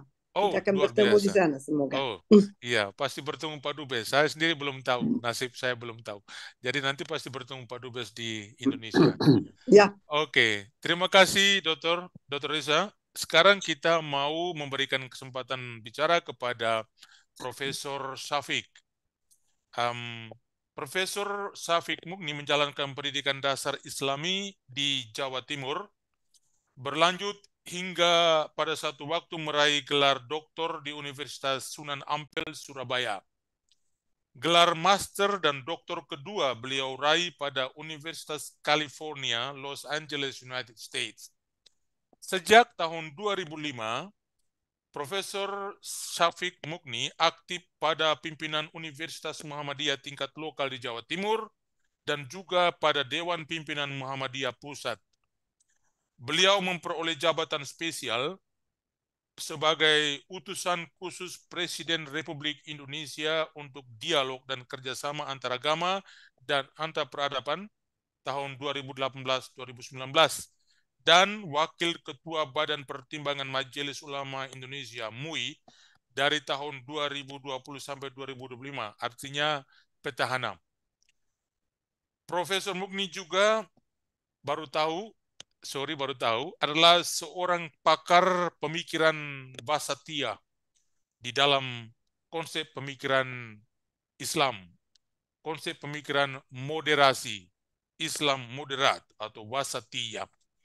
Jadi ini satu konsep pemikiran yang sangat bagus yang pernah pimpinan kantor saya, Kardinal Miguel Ayuso, bawakan dalam sambutannya pada saat penganugerahan Dr. Honoris Causa di Universitas Islam Negeri Sunan Kalijaga di Jogja tahun lalu. Konsep wasatiyah ini yang harus kita majukan mungkin dalam konteks juga Islam Nusantara yang sedang dikembangkan. Profesor Mukni, kami sebagai pendengar ingin mendengar apa yang akan Profesor sampaikan. Kami tahu bahwa organisasi massa terbesar kedua, Muhammadiyah, adalah organisasi yang sudah menempah Islam dan juga negara Indonesia dalam kurun waktu yang sudah sangat lama. Dan bersama-sama dengan Nahdlatul Ulama tentunya dan juga organisasi Islam yang lainnya atau kelompok-kelompok Islam yang lainnya. Profesor Mukni adalah pakar tentang relasi Islam Muhammadiyah dengan kelompok-kelompok Islam yang lain di dalam Islam, ya, dan juga dengan umat non-Islam, terutama di Indonesia. Menanggapi kunjungan Paus ke Indonesia, kira-kira bagaimana reaksi umat Islam Muhammadiyah dan kira-kira apa yang ingin dipetik dari sana sebagai arti kunjungan ini untuk kita bersama. Profesor Syafiq, 10 menit, silakan. Terima kasih. Assalamualaikum warahmatullahi wabarakatuh. Salam sejahtera bagi kita semua dan selamat siang, selamat sore, atau selamat malam bagi masing-masing sesuai dengan wilayahnya.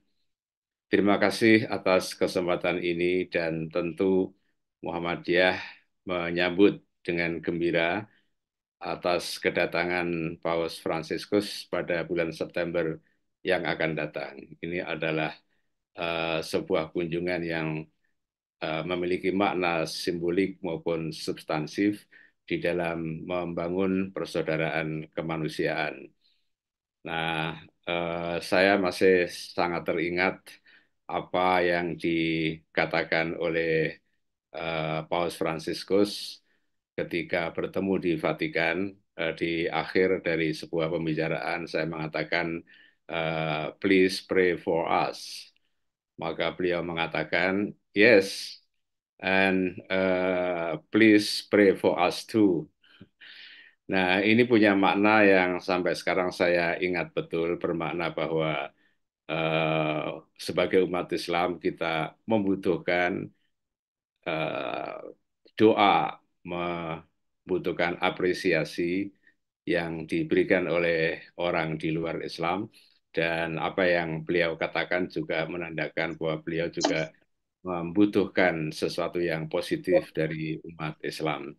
Nah, inilah saya kira yang perlu diletakkan dalam kerangka yang lebih luas dalam kehidupan beragama.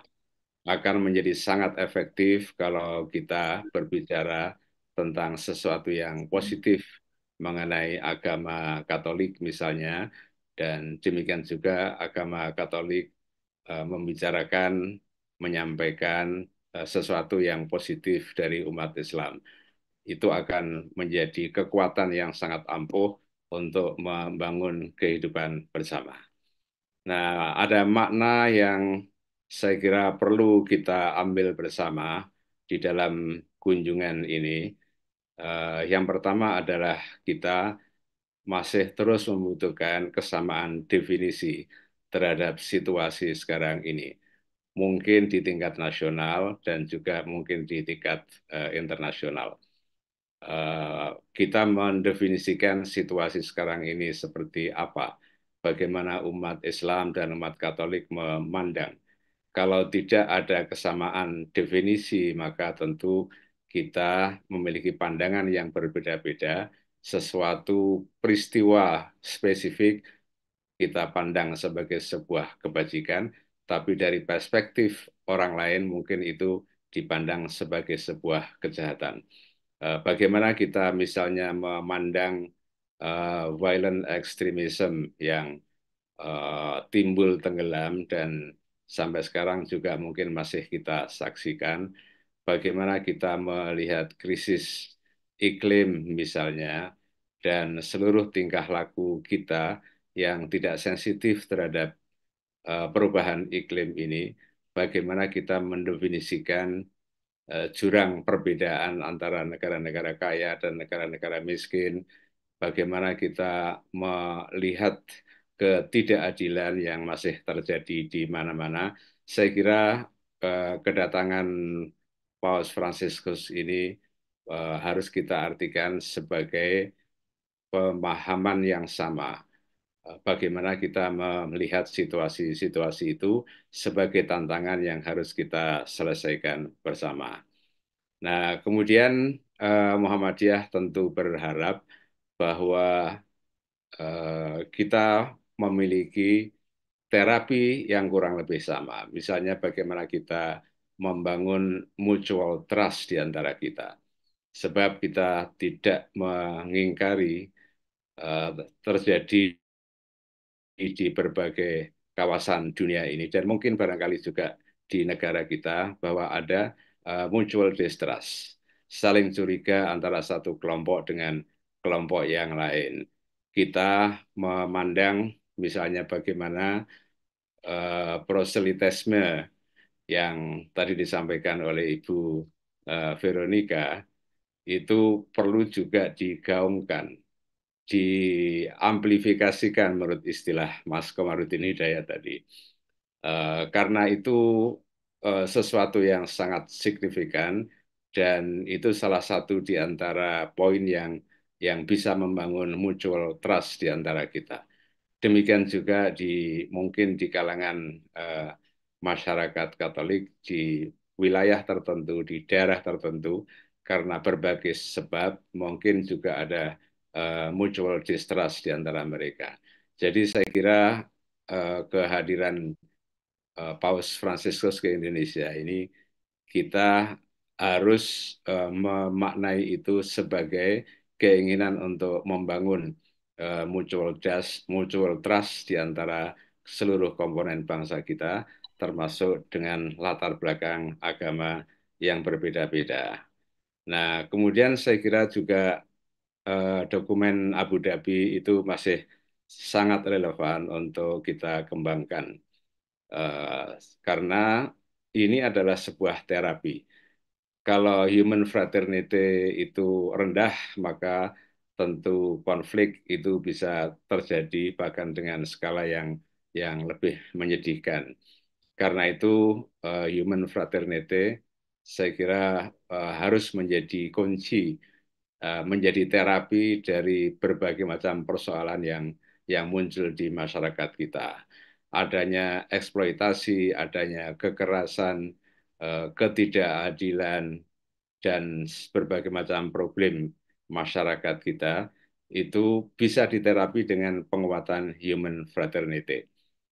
Dan oleh karena itu ajaran-ajaran agama baik di kalangan Muslim maupun Katolik ini harus terus mengembangkan teologi persaudaraan di antara seluruh umat manusia. Dan bahkan Muhammadiyah juga punya dorongan untuk kita rumuskan bahwa teologi kita itu tidak hanya membangun hubungan yang baik atau persaudaraan antar manusia saja, sekalipun itu sangat-sangat penting, dan itu pun mungkin masih harus kita usahakan terus, tetapi dalam skala yang lebih luas tentu punya implikasi terhadap bagaimana kita membangun kehidupan yang serasi antara manusia dengan hewan, manusia dengan lingkungan hidup, dan lain sebagainya. Saya kira program ke depan aksentuasi pemikiran, spiritualitas, dan gagasan-gagasan itu masih sangat diperlukan, dan kerjasama antara umat Islam dan umat Katolik ini sangat perlu untuk mengembangkan ide-ide dan proyek-proyek bersama.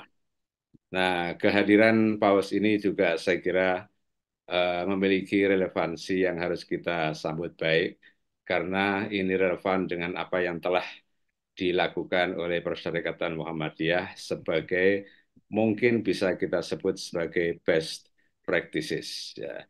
Di beberapa universitas di bagian timur Indonesia misalnya, ada Uni Muda, sebuah universitas di Kabupaten Sorong, ada Unamin di Kota Sorong, ada UMK di Kupang yang hampir kurang lebih 75% mahasiswanya adalah non-Muslim. Ini bisa menjadi sebuah contoh bagaimana kita membangun hubungan antar agama tidak sebatas pada retorika, tapi sudah pada implementasi di dalam kehidupan yang lebih real.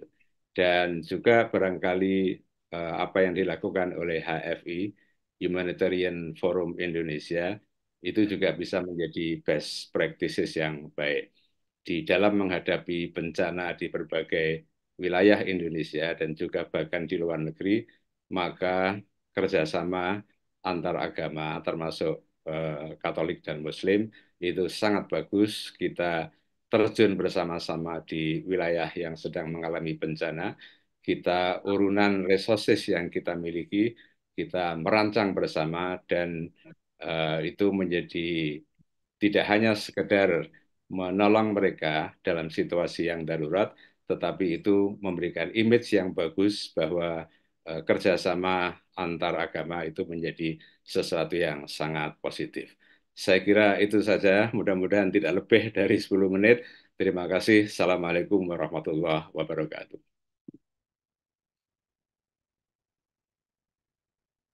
Terima kasih Profesor Syafiq untuk paparannya yang sangat sejuk, dengan nada suara intonasi yang sangat menyejukkan juga, tetapi menampilkan banyak sekali poin-poin penting ya Saya terkesan dengan apa yang Profesor katakan bahwa kita di Indonesia itu butuhkan suatu kesepakatan definisi ya, karena kita masih berbeda-beda dalam pemahaman tentang violent extremism, tentang krisis iklim, tentang wajah-wajah ketidakadilan atau praktik-praktik ketidakadilan yang ada di mana-mana.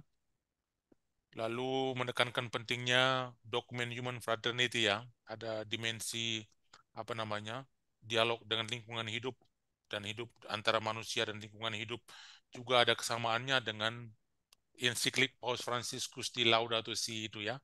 Jadi ini sangat penting titik temu yang rupanya harus dielaborasi lagi. Ya, problem-problem yang dipaparkan mutual distrust, proselitisme, bagi pemirsa yang belum memahami apa arti proselitisme ya. Proselitisme artinya membawa agama seseorang kepada orang lain dengan ada unsur paksaan ya untuk bisa menerima agama orang lain ya gitu. Dan dilakukan dengan strategi-strategi tertentu, dengan iming-iming tertentu, dan itu pada dasarnya melanggar hak-hak asasi manusia. Dan itu tidak diperbolehkan. Di dalam agama Katolik itu tabu, tidak boleh dilakukan seperti yang dikatakan oleh Suster Vero tadi. Dan juga digarisbawahi oleh Profesor Syafiq. Jadi kita semua sepakat tentang hal itu, bahwa hal itu tidak boleh terjadi di mana-mana. Ya, saya sebagai orang timur Indonesia, saya juga tahu bahwa Muhammadiyah hadir di dalam pendidikannya, dalam program pendidikannya di wilayah timur Indonesia, dan sampai ada narasi yang berkembang Kristen Muhammadiyah ya. Jadi itu satu hal yang sangat menarik, yang mungkin juga pada satu kesempatan harus direfleksikan lagi, diartikan lagi apa makna sebenarnya semuanya itu. Berkaitan dengan identitas keagamaan setiap masing-masing ya komunitas agama. Jadi hal-hal ini memicu sebentar lagi mungkin ada banyak pertanyaan untuk diskusi sebentar ya. Terima kasih sekali lagi Profesor untuk paparan yang sangat menarik dan mendalam. Kita beralih kepada pembicara yang berikut sebelum terakhir ya, yang nomor 6. Ya, dari Muhammadiyah kita bergerak kembali ke Nahdlatul Ulama. Kepada seorang tokoh perempuan muda yang sangat aktif dan sangat energik, kurang lebih sama dengan Suster Vero. Sangat berpengaruh di Indonesia. Beliau kita kenal pada umumnya sebagai Direktur The Wahid Institute. Kita sambut dengan gembira Ibu Yeni Wahid, putri kedua dari mantan Presiden Republik Indonesia, Gus Dur.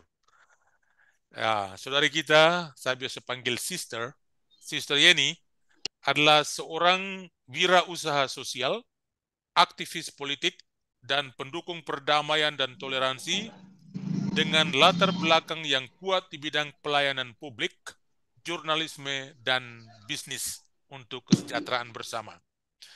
Dia mendedikasikan karirnya untuk memberdayakan komunitas marginal dan menciptakan perubahan sosial yang positif.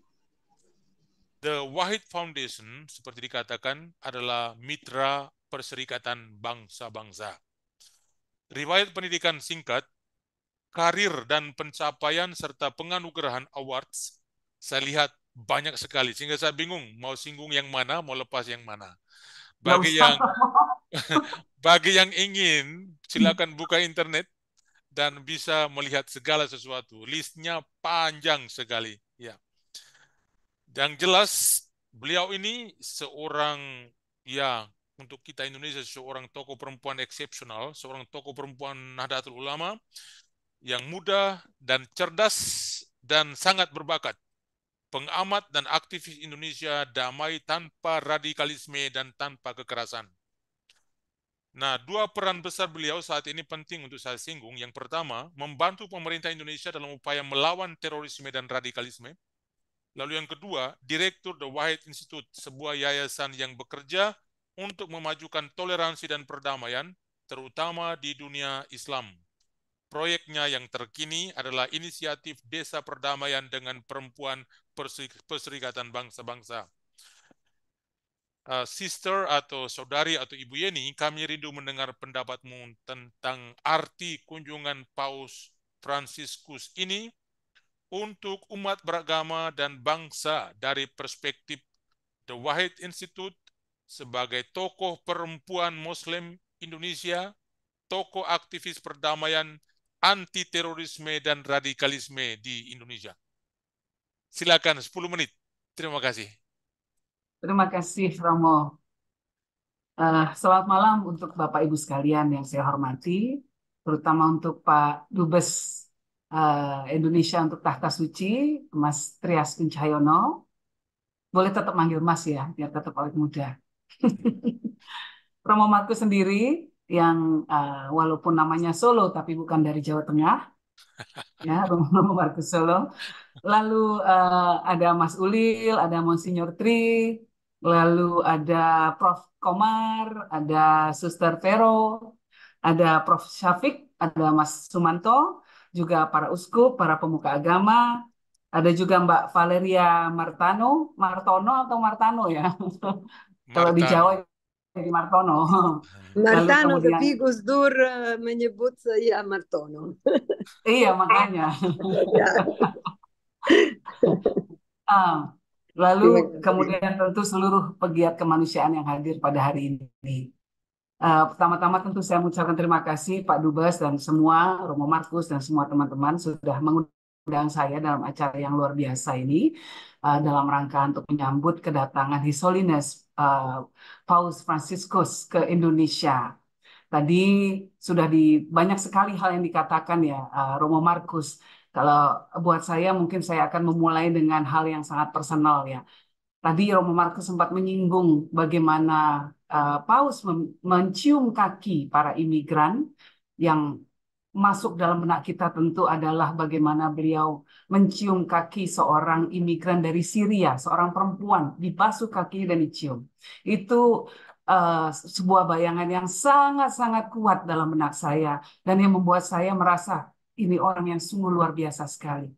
Luar biasa sekali kemanusiaan yang beliau tunjukkan ya, rasa kemanusiaan. Nah, lalu impresi yang sangat positif itu kemudian makin kuat ketika 7 tahun yang lalu saya mendapatkan kesempatan untuk bersalaman dengan beliau dan mendapati langsung bagaimana sosoknya yang begitu hangat ya, Suster Vero, begitu senyumnya yang begitu hangat. Walaupun paginya sebetulnya Paus itu menerima Presiden Amerika Donald Trump pada waktu itu, gitu. Jadi dalam fotonya agak-agak kurang mesem sedikit ya.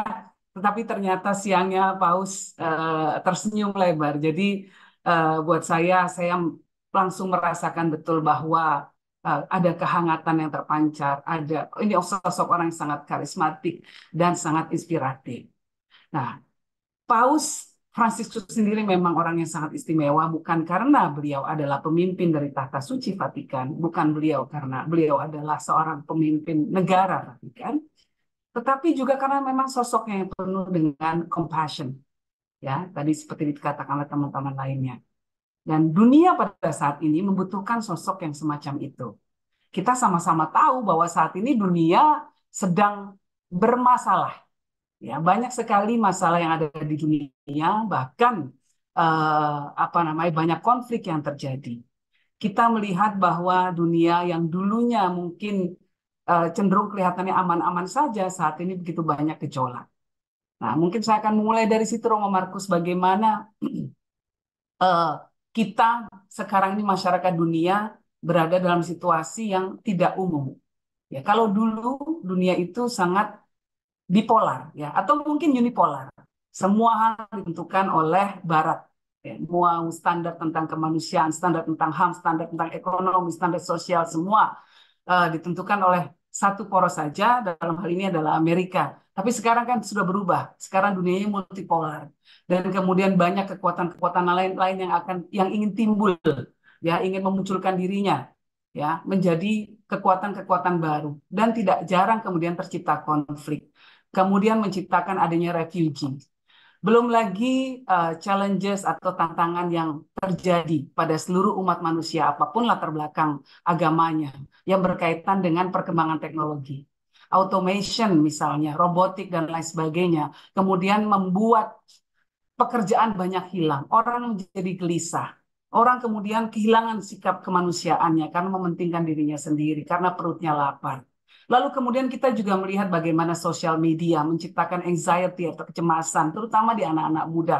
Bagaimana anak-anak muda terpapar dengan gaya hidup yang serba mewah, serba instan. Mereka ingin sukses sekarang, instan dengan cara apapun, tidak peduli. Kita melihat bagaimana sekarang muncul pemimpin-pemimpin yang seperti Rambo, main dar-dedor, tidak peduli bahwa ada casualties, ada ada kerusakan-kerusakan yang mungkin terjadi.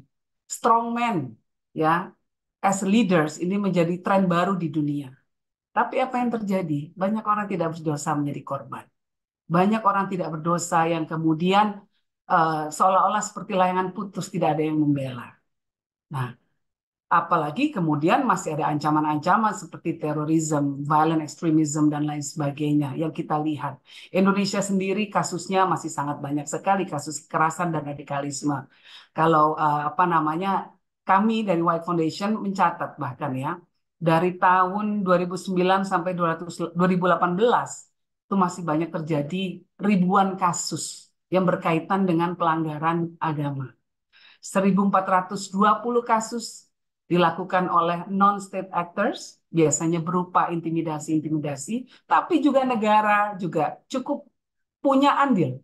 Ya, negara dari tahun 2009 sampai 2018 melakukan 1.033 tindakan pelanggaran berkaitan dengan hak masyarakat, hak umat untuk bisa beribadah secara damai. Misalnya apa? Penyegelan tempat ibadah, penutupan tempat ibadah, tidak memberikan izin untuk membangun rumah ibadah. Ini contoh-contoh pelanggaran dilakukan oleh negara. Nah, ini semua tantangan yang kita hadapi pada saat ini. Nah, dengan kondisi yang seperti ini, lalu kemudian banyak orang ya dengan kepanikannya, dengan ketakutannya, dengan kegalauannya, kemudian lari ke yang namanya politik identitas. Isu SARA menguat, terutama apalagi di dalam politik, menjadi alat konsolidasi, menjadi alat untuk memajukan diri, untuk bisa menang, walaupun menggunakan isu SARA. Ini tantangan-tantangan yang dihadapi oleh seluruh negara di dunia, termasuk juga di Indonesia. Nah, menghadapi tantangan semacam ini, tentu kita membutuhkan kerjasama. Kita membutuhkan bersama-sama ya, kolaborasi, koordinasi dan lain sebagainya. Nah, disinilah kita membutuhkan sosok pemimpin-pemimpin yang bisa beranjak keluar dari identitas dirinya dan mau berjuang untuk kemanusiaan. Dan disinilah sosok Paus Fransiskus bagi saya pribadi adalah sosok yang sangat menginspirasi. Dan saya tidak sungkan-sungkan mengatakan bahwa bukan cuma umat Katolik yang mencintai Paus Fransiskus, tapi saya juga umat Islam mencintai Paus Fransiskus karena beliau mencintai semua umat manusia. Ditunjukkan dengan sikap beliau mencuci kaki para pengungsi dan orang-orang yang sangat lemah. Nah, saya ingin menutup apa yang saya paparkan tadi, Romo, dengan mengutip apa yang beliau katakan karena indah sekali apa yang beliau katakan. Paus Fransis mengatakan begini, sungai tidak meminum airnya sendiri, pohon tidak memakan buahnya sendiri, matahari tidak menyinari dirinya sendiri, bunga juga tidak menyebarkan wanginya hanya untuk dirinya sendiri. Hidup untuk yang lain, ini adalah aturan dari alam itu sendiri. Kita semua dilahirkan untuk membantu satu sama lain, walaupun mungkin sulit. Hidup ini tentu indah ketika kita bahagia. Namun lebih indah lagi ketika orang lain bahagia karena kita. Terima kasih. Assalamualaikum warahmatullahi wabarakatuh. Terima kasih banyak, Saudari Sister Ukti, yang sangat luar biasa. Paparannya yang sangat kaya dan sangat mendalam, sangat inspiratif, dan sangat korektif, ya, sangat introspektif. Ya, beliau tidak hanya Sister tidak hanya berbicara tentang hal-hal baik tentang Indonesia, tetapi juga sadar bahwa ada sesuatu yang tidak beres di dalam hidup bersama, sama seperti Profesor Syafiq juga sudah mengangkat beberapa.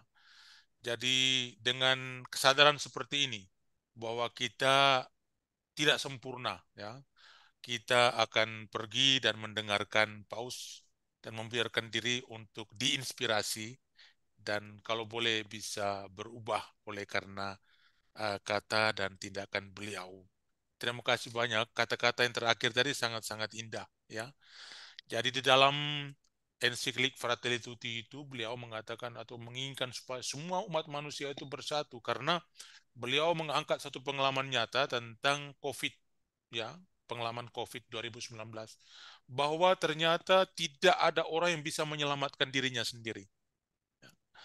Bahwa hidup matinya seseorang itu bergantung dari yang lain. Kita semua ini bergantung satu sama lain. Kebetulan kita lahir dengan diwarisi agama atau dengan keturunan yang berbeda-beda, tapi kita semua ini satu dan sama sebenarnya. Jadi hal seperti ini sangat-sangat inspiratif. Terima kasih sekali lagi dan mari kita beranjak ke pembicara yang terakhir.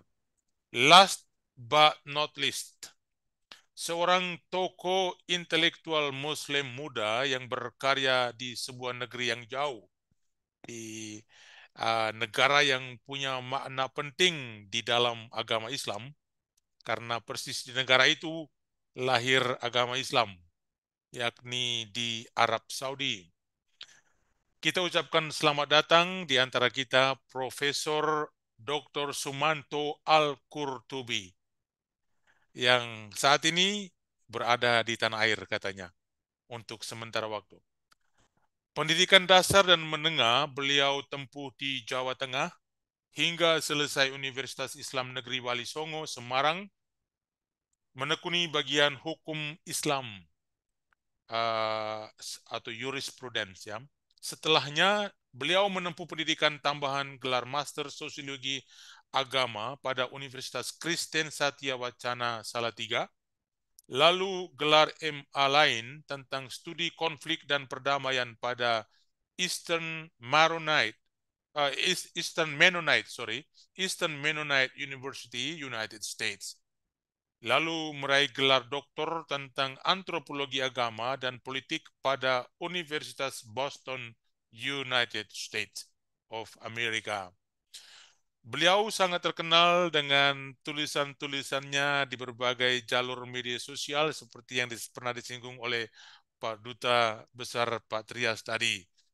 Dengan karakter-karakter tulisan yang boleh saya katakan lugas, kritis, introspektif, dan progresif.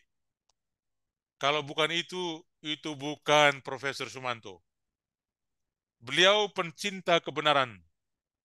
Oleh karena kebenaran itu biasanya juga menyakitkan, beliau tidak jarang mendapat tantangan, tetapi beliau tidak pernah menyerah dan berputus asa.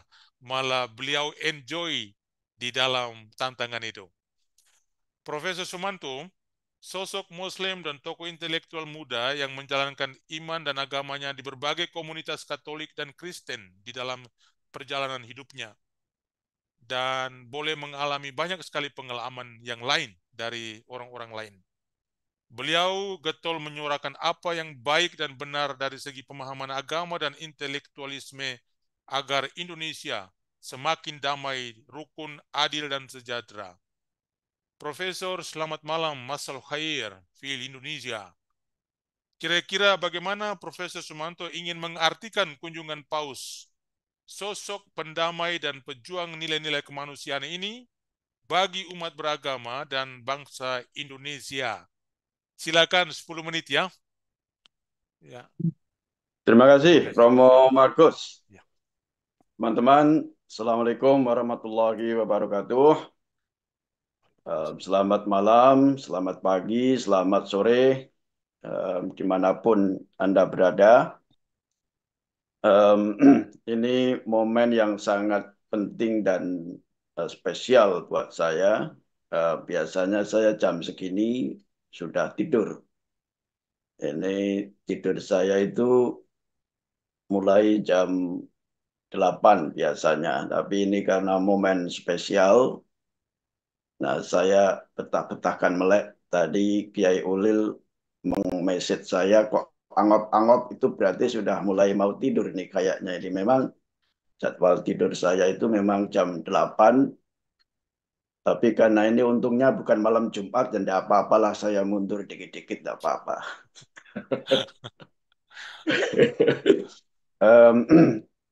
Teman-teman sekalian, pertama saya mengucapkan terima kasih kepada Pak Dubes, Mas Trias, atas undangan yang spesial ini, juga Romo Markus yang pernah ngobrol melalui Zoom.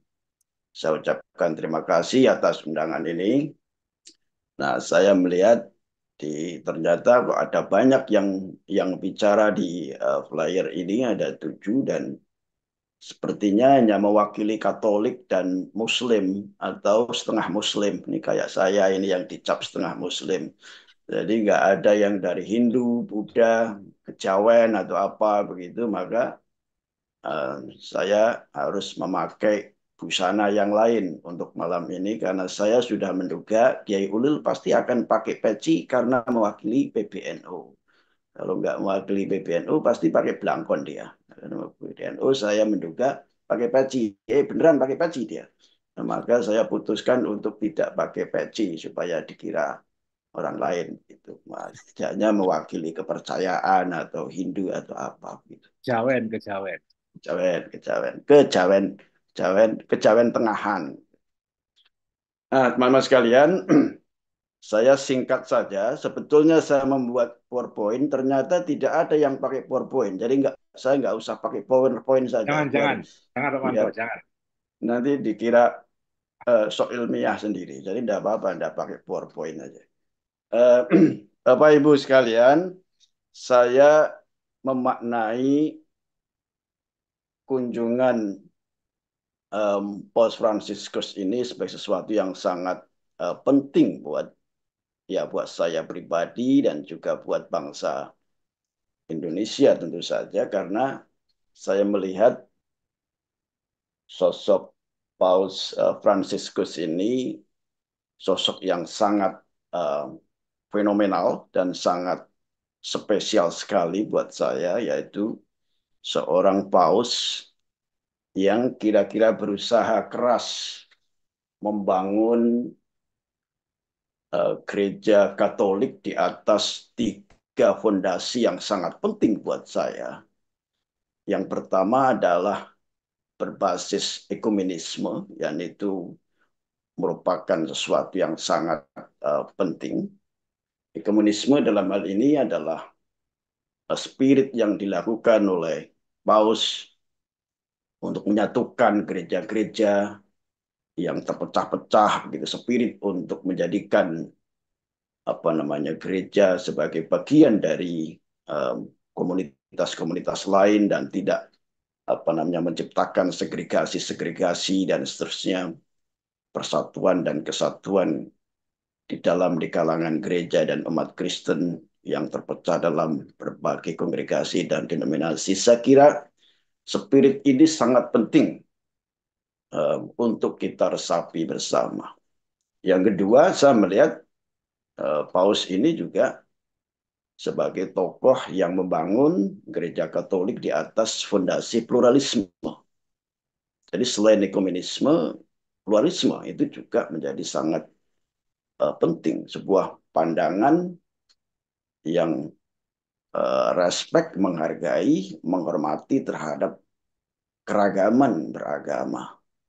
Keragaman dalam mengekspresikan ketuhanan. Keragaman dalam mengekspresikan nilai-nilai spiritualitas. Ini juga sesuatu yang buat saya sangat penting sekali pemahaman yang seperti ini. Perlu Bapak Ibu ketahui, pluralisme itu berbeda dengan toleransi. Jadi kelasnya pluralisme itu di atas toleransi. Kalau toleransi itu hanya saat misalnya saat Idul Fitri teman-teman Kristen membantu, saat Natal teman-teman Muslim membantu, itu toleransi. Toleransi tetapi belum bukan berarti pluralisme. Karena pluralisme itu didasarkan kepada spirit dan praktek deep engagement, itu yang penting.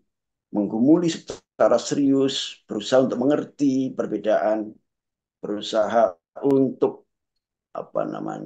mempraktekkan dan mendalami apa makna keberagamaan dan simbol-simbol keagamaan yang dimiliki oleh umat lain.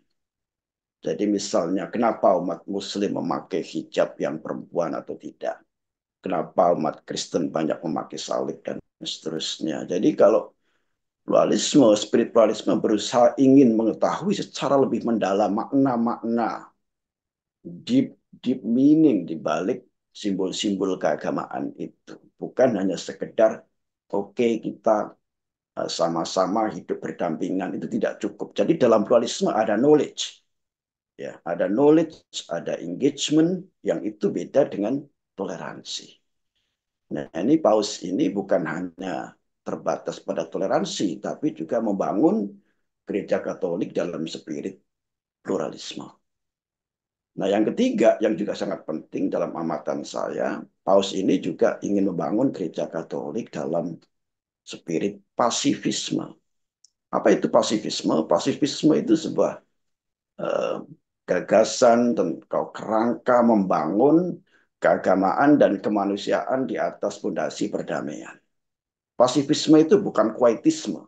Quietisme itu diam. Melihat sesuatu, diam. Tidak bergerak apa-apa. Itu quietisme. Pasifisme itu bukan berarti pasif.